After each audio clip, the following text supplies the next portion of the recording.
I thought it was okay. I mean, perfection is every group works to the full. I think the part that I like the most is the backing up of the work. Just pushing that piece of, okay, you taking these numbers, you structured them in a operation that seems to work. Now, can you back it up with actually written words and explain what you've done? So, I had 4 groups, and of the 4, I think 3 of the groups were able to piece together a written piece to match the actual work that were done. And you're always trying to strive for, when you have that high level group of students, to be able to spread them so they can do some of the work for you when you put them in the group work. So 3 out of 4 isn't bad. No, and that was your second try, right? That was the first try with the boys, second try with the girls. Cool. Yeah. So I first want to say, like, I was super impressed with you, like, for this to be like your first dive into like trying to flip it and see what you can get. I was really, really impressed. That being said, I'm a critique it, but no, like, that when I saw the task that you put up, I was like, what? So that was cool to see. So when you were walking around, like, listening to them when they were talking, what were you hearing them say, and is it what you thought you would hear from them? Like, when we talk about like prepare misconceptions and things, were you hearing what you thought you would hear, or no? I was hearing what I thought I would hear. Because it was the type of problem where everything wasn't laid out, it provided those misconceptions to be there as soon as they started out. So I heard them grappling back and forth with what could be done. What I enjoyed was hearing students say, as I went around to the different groups, that it's a division problem. We should be dividing. And then to hear other students come back and say, but with division, we always need the multiplication to check. We have to do the check, and that's something I've really been pushing, to the point where sometimes we get only halfway through the division problem, and it's more work to be done, and they're already asking, can I check, can I check, can I check? So, I had one group in particular, which I knew I would have, sometimes they let the leader lead and we'll just follow along, but I took a video of it. When they were explaining it to me, he actually stopped and said, you know what, you explain it. Because I don't know if he felt like he was doing too much talking and doing all the work, but he shared an opportunity for his classmates to buy in. As I went around to other groups, and there was one group in particular, they just could not get going. And the paper reflected that they didn't have a lot of work at the end, but what they did have was the setup of the basic box model for division, and they just couldn't get past the, how do we come up with our divisor? Our divisor is missing.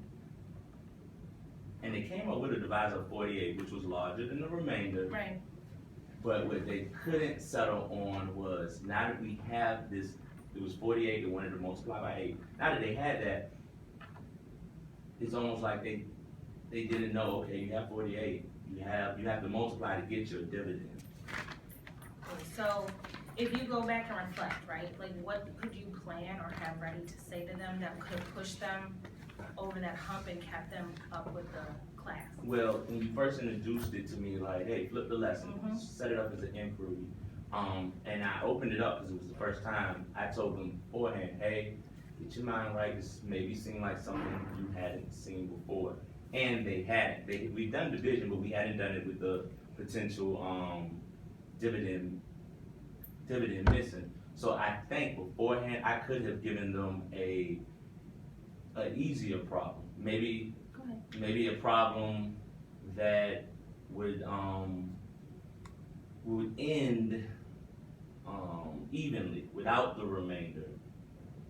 So maybe something like 100 divided by 20, but I would pull the 20 out, put the 5 up top, so they could come to something, because we keep talking about basic facts, as opposed to throwing them right into 449 divided, with an 8 as what is that? 8 as the quotient.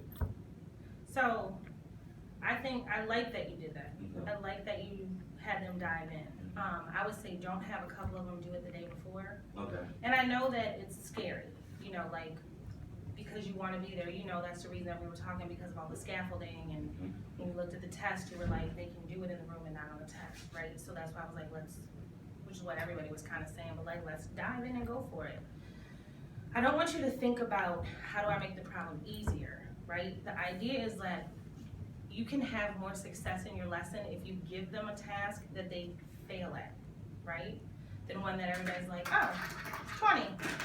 You know what I mean? Okay. Because then what do you talk about? If everybody blows through it, then what do we talk about? Then there's nothing to, you want to build something like, this was exciting because number one, it was nothing that I'd never seen it before, you know, but like nobody saw, like if I just erase that, like this adds like a whole new level, right? But they were able to plow through it and get it done, and even your kids at Flatline kind of knew like there was a structure that we needed, so then that's a great thing to like talk about. So your task I loved, okay? Putting them in the groups that you did when I came in and you told me how, I thought that was a great idea. Be courageous and don't worry if they've never seen it before. I like though that some had, so you sprinkled one to every group. That's a nice way to start. But I want you to always remember that that's what you're there for. So if they bottom out, now you have a lot of things to talk about. Now you have a class that's full of questions, right? And wonderings that don't necessarily match, but now you have some new engagement for them in the conversation. So there's a couple of different things that I want to talk about, and then I want to show you this little chart of, it comes from a whole book. Have you ever seen that? I have not. Okay. But this will give you a chart, and I'm going to show you what we can do with it to help you. So the thing was that when I looked at, so first I'll talk about the work and like ways to tweak the work, and then how to push your inquiry into a better conversation. Okay. So the work I liked, and Jefferson had this same problem. He gave them a poster-sized thing to do this task on. So also remember, you don't have to do that every day, because if you're doing this a lot, you're gonna run out of this paper.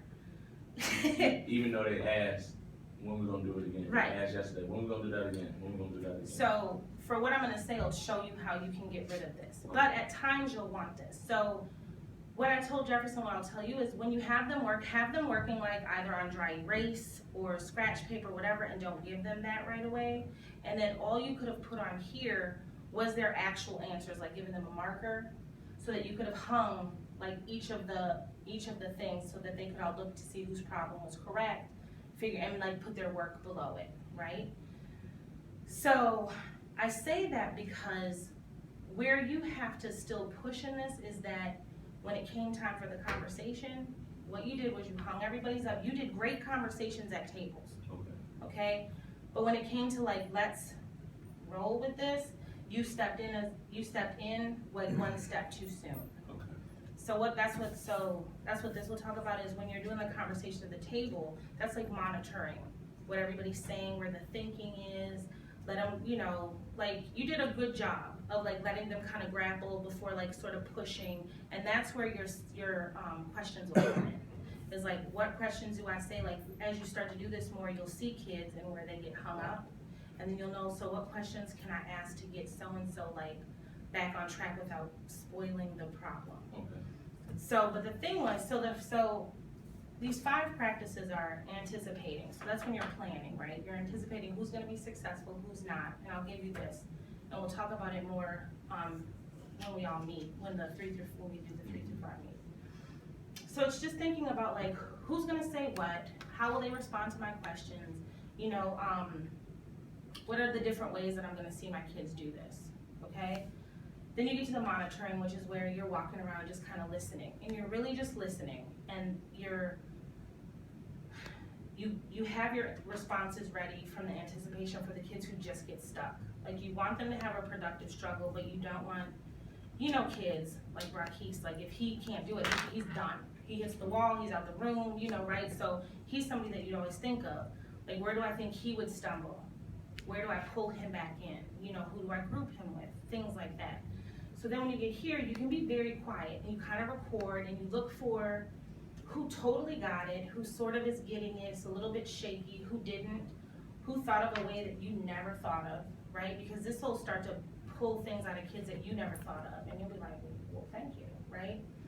So you're kind of okay with that, like we'll just tweak that out a little, but then there's some parts called selecting and sequencing. So selecting is where you decide like who I'm gonna let speak, Okay. right? Like while I'm walking around, I'm like, okay, I kinda like where you're coming from, like this unique thing, I wanna talk about this, right?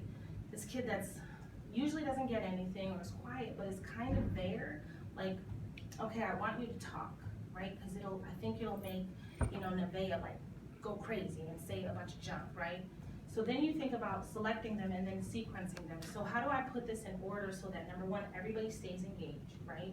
It's not just like, you're right, you're wrong, we're done, right?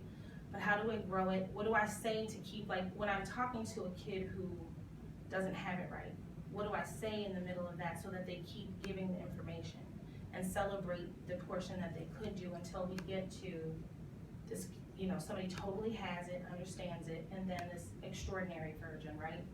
So like here, 3 out of 4 got it, right? So it's only 4 groups, so you could have hung all 4, and you could have let everybody talk about, well, this was our thinking, but you let them tell it to you, Right. but you didn't let them tell Share it to with everybody. class, okay. Yeah. So that's really the biggest tweak, is just getting letting the conversation come from them.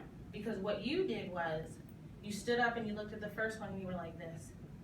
Okay, what they did was, and that's how they got that, right? Right. And you were like, didn't you get that? Yes. But everybody not in that group was like this. I don't know. And that's okay, that's your personality, right? Because you're like, I see it, I want everybody to talk about it. Don't get caught up, a lot of people get nervous and I need to rush through it so that we can get to the learning and the teaching.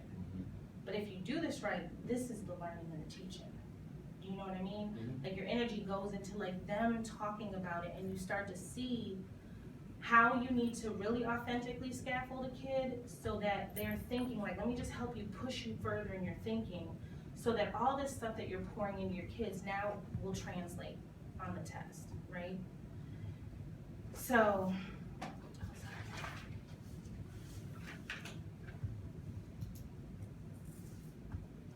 so some notes that I put were like, you did a lot of the work when you talked and there wasn't a visual, which is this.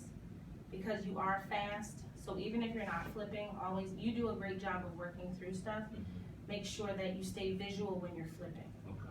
Because when you flip, you were like, I'm not very visual, and your students are very used to seeing, you always show every representation, everything, and this time it was like small, because where I was sitting, it was just white paper. So that, so I think about, like, that's something I don't know, you won't necessarily see, because you're like, this is new, but I can walk in, I know what your class is used to. Mm-hmm. So then that's taken from them when they're excited about this. So that's just a big thing. You could have, so let's say in a perfect world you've been doing this. Then I would tell you like that you could have put like 2 dashes in the front